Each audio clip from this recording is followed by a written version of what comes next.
आपल्याला भारतात unknown gunman हवेत का? मौलाना मुफ्ती नादवी बोलत आहेत. ने गलत अप्रोच इख्तियार किया। हम ये कहते फिरते रहे कि हमारा वतन हमारे दीन से ज्यादा मुकद्दस है। हमने ये एतराफ किया कि सेक्युलर निजाम हमारे निजाम से ज्यादा मुकद्दस है। फुला दरबार अगर शरीयत के खिलाफ हुक्म दे, क्या तुम तस्लीम?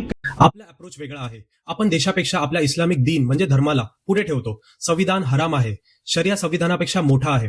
मग स्वतःची कबर खोदून पूर्वजांना विचारून बघा, फाळणीनंतर तुम्ही भारतातच का राहिलात? पाकिस्तानमध्ये का गेला नाहीत? भारत माता की जय, वंदे मातरम म्हणायला यांना जमत नाही. हे सगळं हळूहळू आता बाहेर येत आहे. कट्टर इस्लामिक विचारसरणीला प्रमोट आणि जस्टिफाय केलं जात आहे. हे सगळं म्हणजे भारत विरोधी कटच आहे.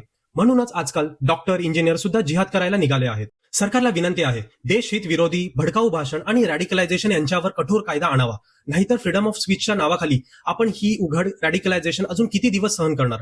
जर जमत असेल तर आत्ताच थांबवा, नाहीतर अननोन गनमॅन उभे राहायला वेळ लागणार नाही. जय हिंद.